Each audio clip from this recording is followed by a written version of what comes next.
Assalamualaikum warahmatullahi wabarakatuh. Selamat pagi sahabat Rodatul Jannah. Kembali lagi pada podcast Ramadan Series yang diselenggarakan oleh SMP Rodatul Jannah. Sahabat Rodatul Jannah, mungkin semua pada tahu ya, kalau saya dulu itu tidak sebesar ini. Saya dulu itu kecil sekali. Dan kemudian saya itu bertumbuh ya.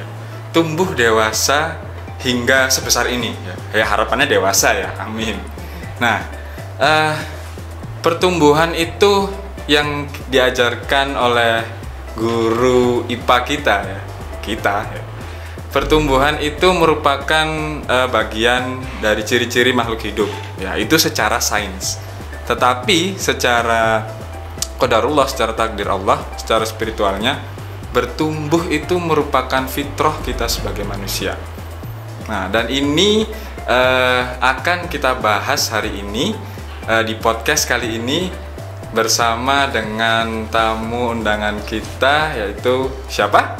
Ya, Ustadzah Wahyu Rahmawati. Assalamualaikum Ustadzah. Waalaikumsalam. Pripun kabarnya Ustadzah? Alhamdulillah. Alhamdulillah. Hari keberapa ya ini Ustadz ya? Ini hari keberapa ya? 8, saya kok lupa ya. 8 ya. Soalnya nggak saya rasakan Ustadzah. Pokoknya puasa gitu ya. Bismillah, diniati puasa gitu ya Ustadz. Iya Ustadzah. Kalau anak kecil kan gitu, kurang berapa hari ya? Iya, kurang berapa hari. Atau mungkin guyonannya itu alhamdulillah 22 hari lagi lebaran. Ya. Jadi dihitung mundur kayak gitu. Tapi ya. karena sudah dewasa enggak mikir gitu ya. Iya, enggak mikir gitu. Berarti sudah bertumbuh ya. Betul. Insya Allah sudah bertumbuh. Oh, alhamdulillah. Baik. Hari ini berkenaan dengan topik kita, tumbuh sesuai dengan fitrah manusia. Itu apa sih Ustazah? Tumbuh dewasa sesuai fitrah ya, gitu ya tumbuh Ustadz. dewasa sesuai ya. dengan fitrah manusia. Di situ sebenarnya ada beberapa kata kunci ya. Tumbuh satu, kata kunci satu. Dewasa, kata kunci dua. Sesuai fitrah ya. Itu kata kunci yang ketiga. Kalau kita ngomong tumbuh itu kan berarti dia masih on progress ya, masih proses. Jadi belum selesai. Masih dalam tahap akan mencapai sesuatu. Sedangkan dewasa, apa sih dewasa itu? Kalau kita mau mendefinisikan dewasa, itu adalah akil balik. Jadi anak yang sudah atau orang yang sudah akil balik. Jadi berfungsi, akilnya berfungsi, baliknya dan juga berfungsi. Baliknya juga berfungsi. Kemudian fitrah. Nah, kita ngomong fitrah, apa sih fitrah itu? Kenapa kita harus tumbuh dewasa sesuai fitrah gitu ya? Kenapa kok enggak tumbuh dewasa sesuai dengan A, B? Kenapa harus fitrah? Apa sebenarnya fitrah itu? Fitrah itu adalah satu potensi yang sudah ditanamkan Allah di diri kita sejak kita lahir. Berarti acuannya Allah ya? Betul. Bukan ahli A, ahli B. Betul. Hanya saja memang dalam Al-Quran itu disebutkan fitrah ya, bahwa anak itu lahir dari sesuai fitrahnya. Nah, itu memang ada beberapa ilmuwan, cendekiawan yang mendefinisikan fitrah itu macam-macam, Ustadz. Misalnya kayak Ustadz Haris Santoso itu membagi fitrah itu menjadi 8. Ustadz Nahsi Ulwan, doktor ya, itu membagi fitrah 5. Gitu ya. Kemudian ada yang enlightening parenting, itu ada beberapa fitrah juga. Jadi sebenarnya sudah sesuai fitrah, cuman fitrahnya tersebut mungkin interpretasinya atau fokusnya berbeda-beda. Ya, tapi sebenarnya ada beberapa hal yang sama dari para ilmuwan ini. Dalam arti mereka bersepakat. Ada beberapa fitrah itu yang memang sudah tertanam di diri anak itu. Misalnya satu fitrah keimanan.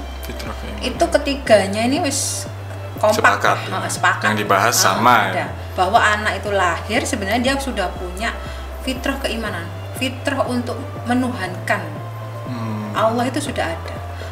Kalau tanya Luus, meskipun dia tidak beragama Islam misalnya, iya sama. Jadi ada satu sosok ya, kok saya boleh bilang sosok itu dituhankan. Berarti kalau kita membahas fitrah keimanan dulu ini ya. Keimanan. Berarti apakah bisa dikatakan, misalnya nih saya merelasikan kepada saya merelasikan kepada anak-anak SMP misalnya. Betul. Ada satu tokoh yang mereka itu fans banget. Itu apakah bisa dikatakan mereka menuhankan si fans ini? Kalau dia, jadi gini, kita disebutnya fitrah keimanan itu karena kan sebelum dilahirkan itu sudah diambil kesaksian bahwa aku Tuhan. Jadi sebenarnya mereka ini searchingnya itu sebenarnya searching ke Allah ya. Hanya saja kalau lingkungan asupannya itu tidak sesuai dengan ini fitrah ini, maka akhirnya melenceng itu tadi. Menuhankan sesuatu yang seharusnya bukan untuk disembah. Menuhankan mengidolakan ya, mereka mengidolakan Korea misalnya, penyanyi Korea, atau ada juga yang menuhankan uang, tahu ya. Tapi memang sebenarnya secara kalau dari apa yang disampaikan itu sebenarnya semua manusia itu dia akan searching Tuhannya, akan mencari. Kalau tidak akan ada satu titik yang empty itu kosong. Meskipun tadi tuh dia menuhankan ini tapi ada sesuatu. Tetap merasa kurang. Tidak ada ketenangan dalam dirinya, kan ada sesuatu yang kurang, ini ada sesuatu. Makanya biasanya mencari. Terus akan ada pertanyaan begini, apakah karena dia ada beberapa fitrah ya, fitrah keimanan, fitrah belajar, ini tiga tokoh ini juga bersepakat. Jadi anak itu setiap lahir itu dia sudah ada potensi untuk belajar. Bahkan kalau yang di Ustazah Oki enlightening parenting itu belajar sampai mahir. Ya. Fitrahnya seperti itu sebenarnya. Jadi manusia ini akan mempelajari sesuatu itu sampai mahir. Sampai akhirnya dia merasa jeduk. Betul, sampai bisa.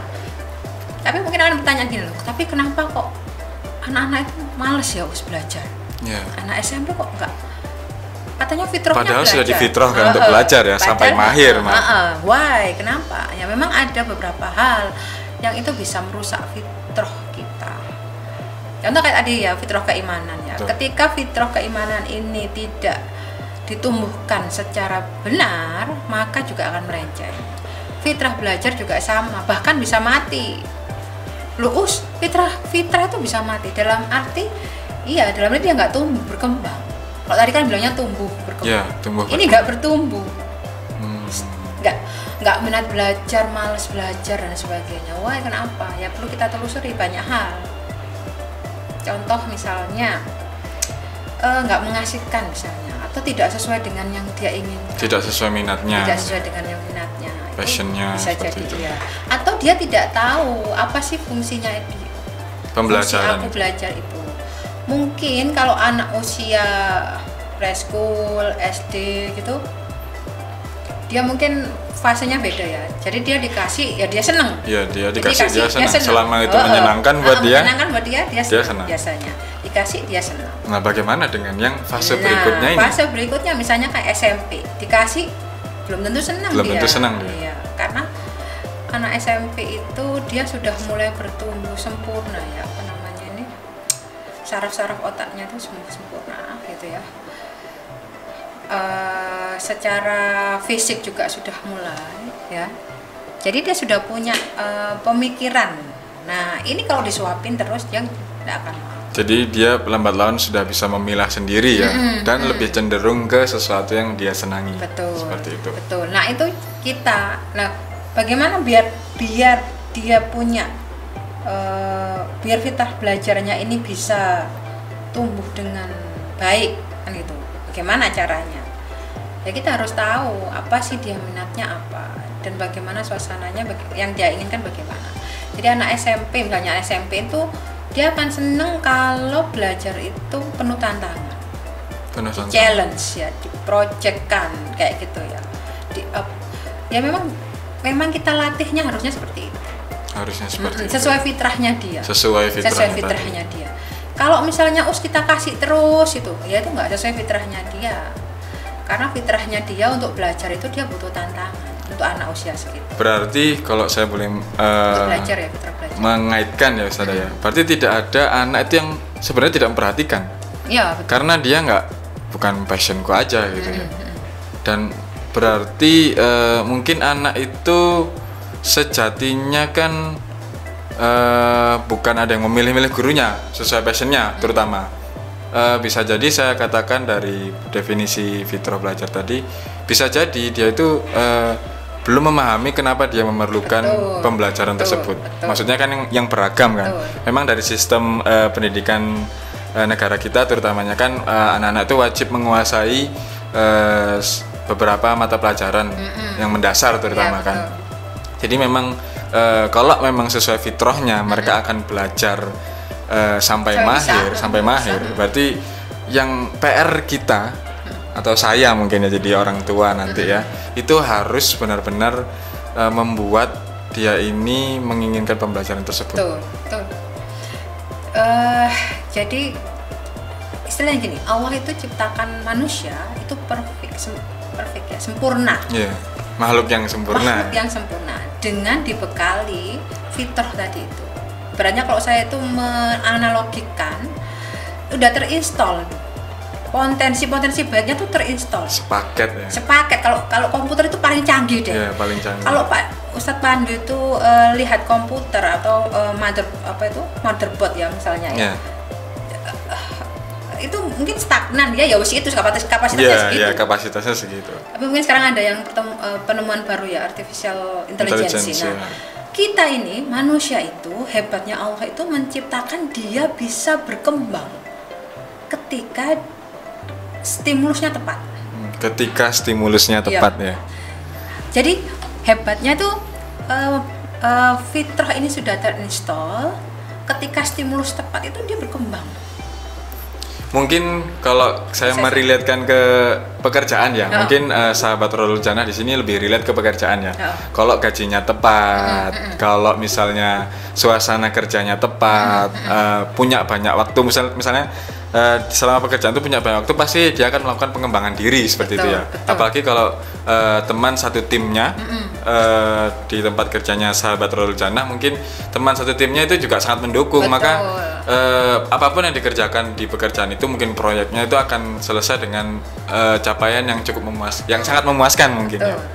Lah, betul Pak Ustadz Pandu. Jadi stimulasi ini juga hal yang penting dalam menumbuhkan fitrah. Anak kita itu sudah dibekali oleh fitrah ini tadi. Dibekali oleh potensi yang beberapa tadi ya, beragam tadi ya. Ada potensi keimanan, potensi belajar, ada potensi seksualitas, ada potensi jasmani, ada banyak potensi, ada potensi bakat ya, bakat unik ya. Jadi kalau keimanan, kemudian belajar itu hampir umum ya. Kalau bakat unik itu yang berbeda setiap orang. Ya. Treatmentnya sangat berbeda. Ini tuh sebenarnya kita sudah punya, tapi kan jadi tadi ketika tidak distimulasi atau stimulasinya kurang tepat, bisa jadi fitrah itu tidak tumbuh berkembang sesuai dengan semestinya, atau bahkan terkubur fitrahnya, mati. Contoh ya. Misalnya ada anak kecil, misalnya usia TK begitu, dia tuh suka ngomong ya, misalnya tanya terus apa ini, aktif bertanya. Lah, itu sebenarnya fitrah bakatnya, fitrah uniknya dia, ya, suka bertanya, ngomong. Kira-kira curious gitu ya. Itu bakatnya nih. Kira-kira kalau gede jadi apa ya, Pak? Kalau besar misalnya Pak Pan. Semoga saya nggak salah ya. Mungkin jadi semacam analis atau speaker. Tanya. Oh ya, speaker juga ya, speaker juga bisa jadi. Cerewet banget. Tapi ketika TK, ini contoh kalau mematikannya ya.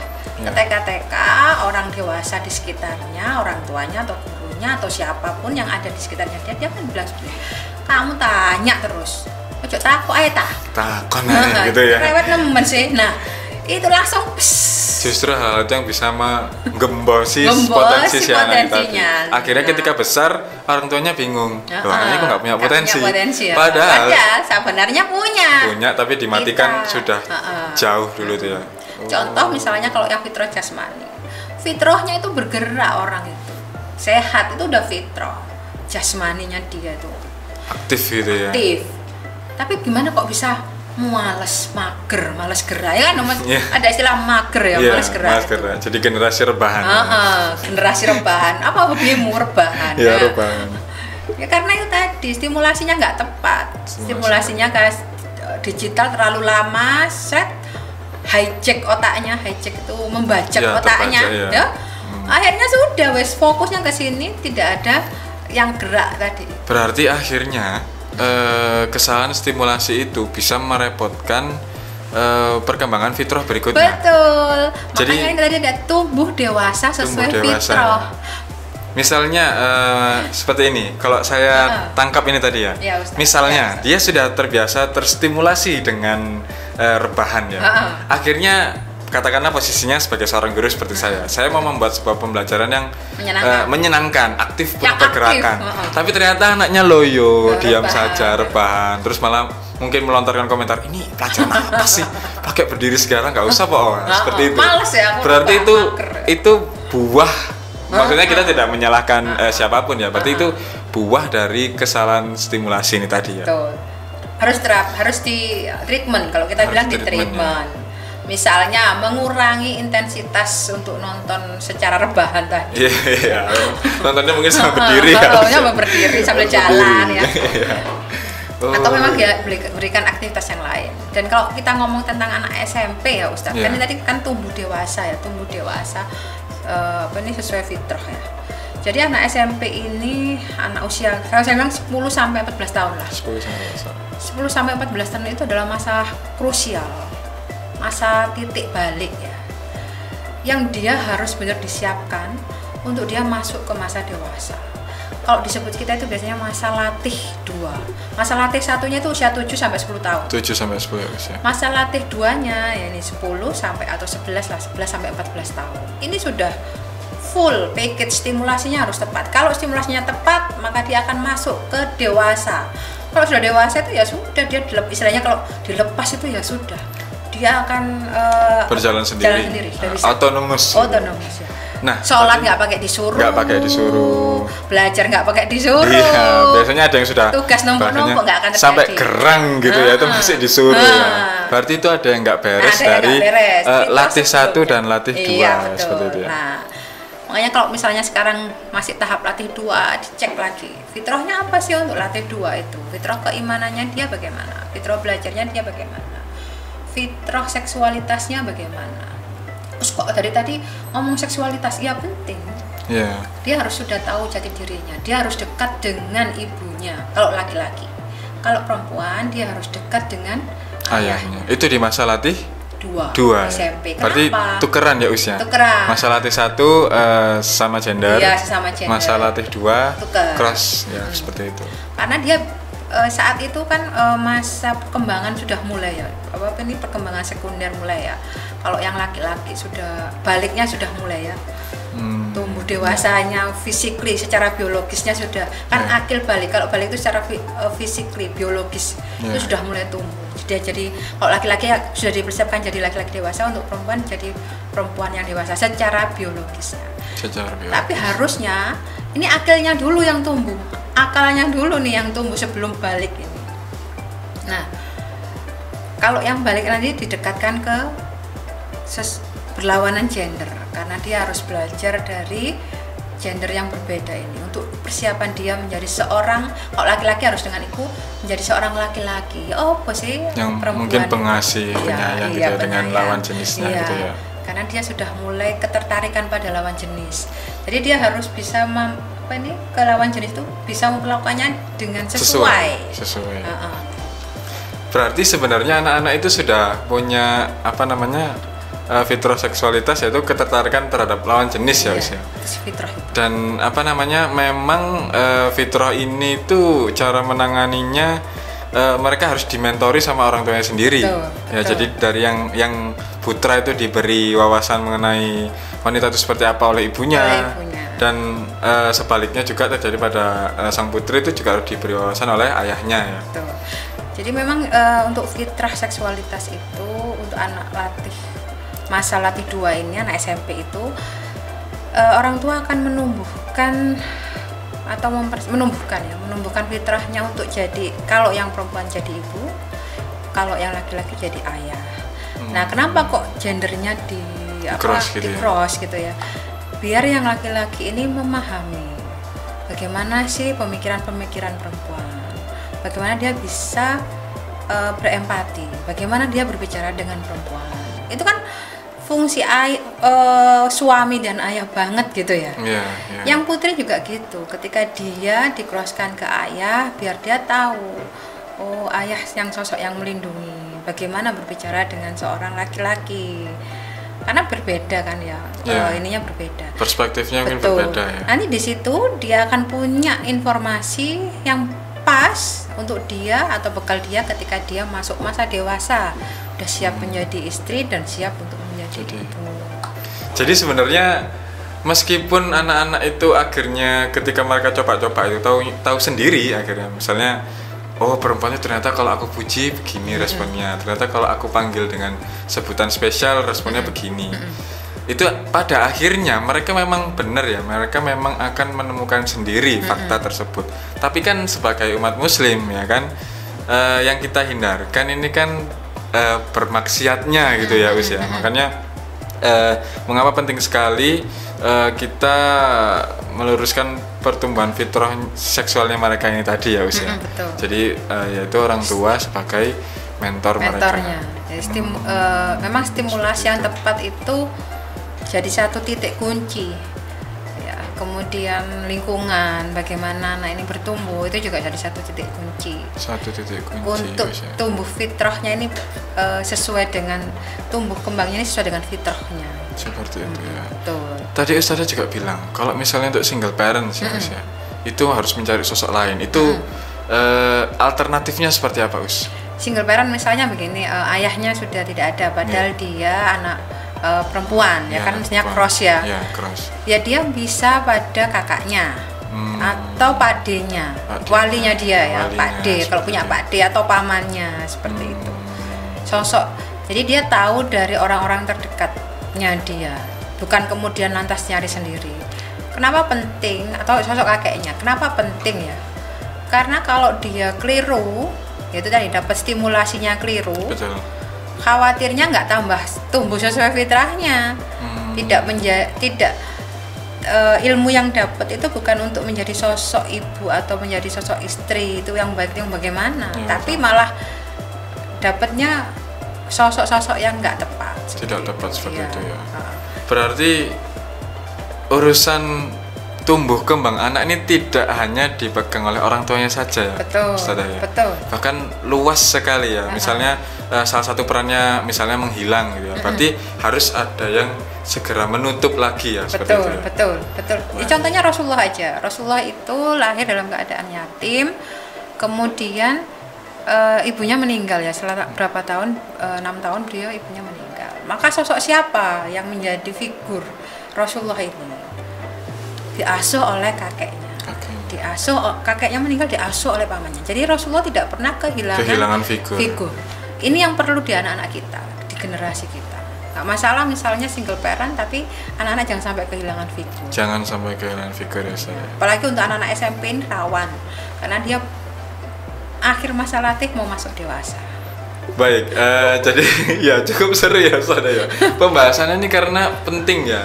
Dari sekian fitrah ini bukan ada yang mendasar, bukan bagaimana, semuanya mendasar ya. Jadi kalau kita recap lagi ya, yang pertama yaitu fitrah keimanan. Goalnya tadi di mana Us? Ya dia sadar ya. bahwa ada Tuhan itu tadi. Jadi nggak disuruh-suruh, sholat nggak pakai disuruh. Goalnya itu kemandirian dalam beribadah itu. Iya, beribadah. Kemudian jadi, untuk fitrah yang kedua yakni fitrah belajar, yaitu tadi di mana dia itu sudah menginginkan pembelajaran ya Us ya.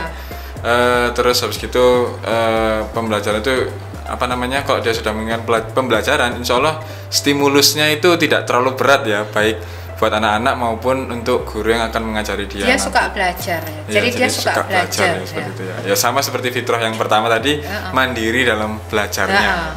Dan kemudian fitrah yang terakhir kita bahas ya, bukan terakhir, fitrah yang terakhir yang kita bahas tadi itu ketiga, yaitu fitrah seksualitas, di mana harapannya kelak dia itu sudah bisa memahami lawan jenisnya di masa dewasanya. Iya, paling tidak jadi nanti dia istilahnya menyiapkan fitrahnya itu menyiapkan fungsinya sebagai seorang laki-laki, sebagai suami dan sebagai ayah gitu ya. Kalau perempuan menyiapkan sebagai istri dan sebagai ibu tadi ya. Jadi kalau takwa, keimanan, fitrah keimanan menyiapkan dia ini nanti ketika dewasa ya sudah dia mantap dengan keyakinannya dia.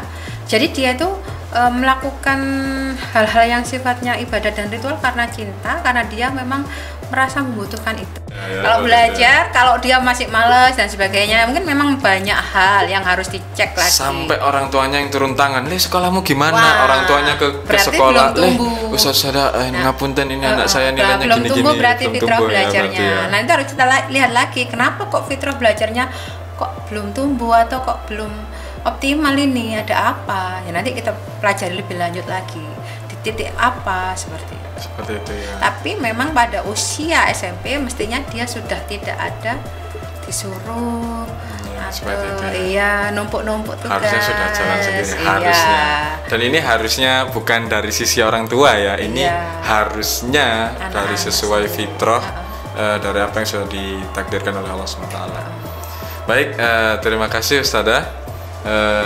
Sahabat Nurul Jannah, insya Allah itulah tadi tiga dari sekian fitrah yang sudah menjadi qadarullah kita ya, yang ternyata fitrah tersebut itu bisa secara tidak kita sadari itu kita rusak sendiri. Betul. Yang akhirnya membebani diri kita dalam mengembangkan fitrah-fitrah yang lain atau fitrah-fitrah yang selanjutnya.